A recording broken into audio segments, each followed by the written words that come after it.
Kita sudah tahu komponen utama bahasa Arab ada 3, isim, fi'il, dan harf. Kalau kita ketemu teks bahasa Arab, maka ketika kita ketemu isim, dianalisis.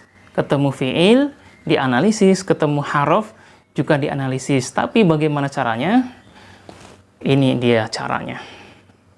Ketika kita ketemu isim, maka tentukan apakah ini isim tunggal, dual, atau jamak. Bahasa Arabnya mufrad, musanna, jamak ya. Misalnya kitabun itu tunggal 1, kitabani dual musanna, jamaknya menjadi kutubun ya.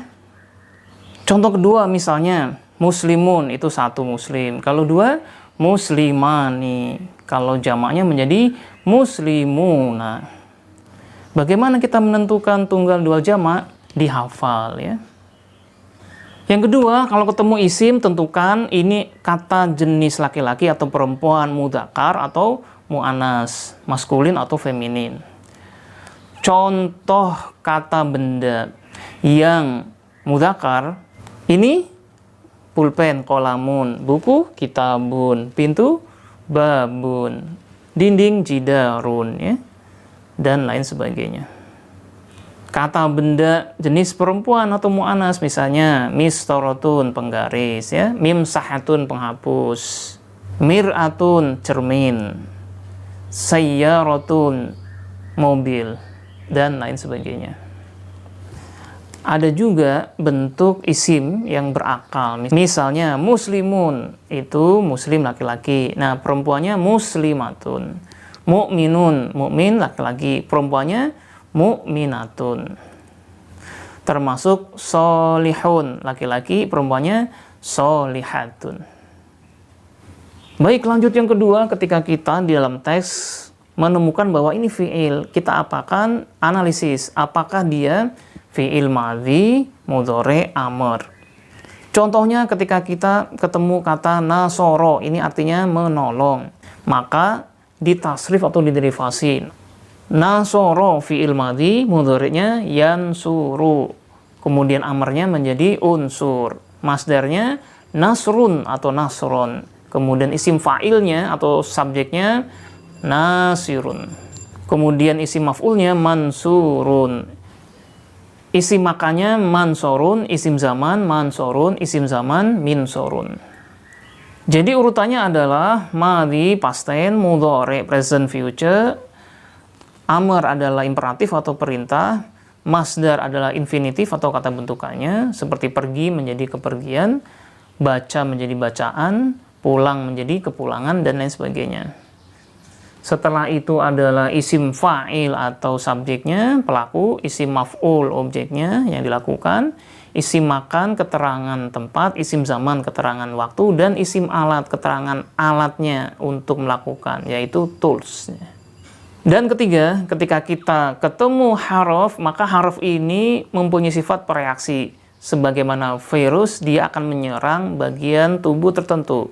Misalnya virus meningitis, ia menyerang ke otak, virus hepatitis menyerang ke hati, dan virus SARS atau COVID menyerang ke pernafasan.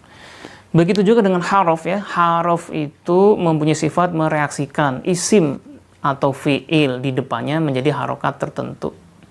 Yang pertama, harf jar atau virus i ya, itu menjadikan isim berharokat i atau kasroh.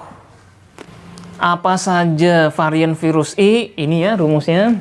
Kata, wali, fi, an, bi, bisa, ngalamin, ilang, harta. Itu rumusnya ya, kalau mau menghafalkan. Kata, wali, bang, fian, bisa, ngalamin, ilang, harta. Jadi kalau ketemu unsur-unsur ini, maka isim atau kata bendanya akan berharokat kasroh atau i. Contohnya, fil masjidi, ilal madrasati. Kalau dalam Al-Quran, kita lihat surat Al-Asr ya. A'udzubillahi minasyaitonirrajim, wal asri. Kenapa wal asri? Karena ada haruf waw yang termasuk jar, yaitu waw qasam untuk bersumpah, wal asri. Termasuk ayat yang keduanya, innal insana lafi khusrin ya, fi khusrin. Kenapa berharokat kasroh? Karena ada fi. Dan juga Ayat yang ketiganya, watawasau bil haqqi watawasau bis sobri. Bil haqqi kan ada bi adalah virus i atau harf jar. Watawasau bis sobri. Bis sobri, sobru asalnya menjadi sobri karena ada harf jar atau virus i. Jenis harf yang kedua adalah harf nasab atau virus yang mengakan. Varian virus ini atau harf ini yakni an, lan, idzan, kai. Misalnya kata qoro'a yaqro'u menjadi lan yaqro'a. Atau misalnya kata dhahaba yadhabu menjadi an yadhaba. Contoh dari Al-Quran yaitu surat Al-Baqarah berikut ini. Innallaha la yastahi ayyadriba. Dari kata an dan yadribu. Dari kata dhoroba yadribu. Menjadi an yadriba. Asalnya yadribu menjadi a atau fathah karena ada unsur an, harf nasab di situ. Dan terakhir yang ketiga, jenis harf yakni harf jazm, kita sebut sebagai virus sukun atau mati, yaitu yang menjadikan kata kerja atau fiil berharokat sukun. Contohnya dalam surat Al-Fil ayat 2 ya, alam yaj'al kaidahum fi tadlil.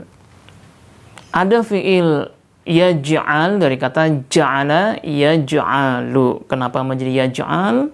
Karena asalnya yaj'alu, ada harf jazm yaitu lam. Lam yaj'al menjadi alam yaj'al. Contoh yang kedua adalah di surat Al-Ikhlas yang sering kita baca. Lam yalid wa lam yulad. Lam ini adalah harf jazm yang mensukunkan yalid, makanya asalnya adalah walada yalidu.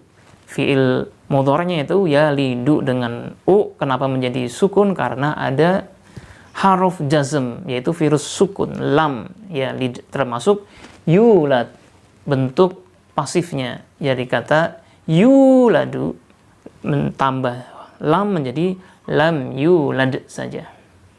Jadi poinnya adalah ketika kita baca teks Arab, Al-Quran, hadis dan lain sebagainya, tentukan ini apakah isim, apakah fiil, apakah harf. Kalau ketemu isim, apakah itu dia tunggal, dual atau jamak, mu'annas atau mudzakkar ya.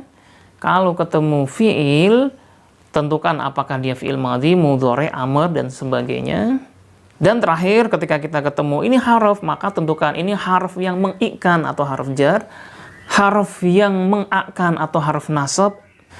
Dan terakhir apakah ini harf jazm yaitu harf yang mensukunkan.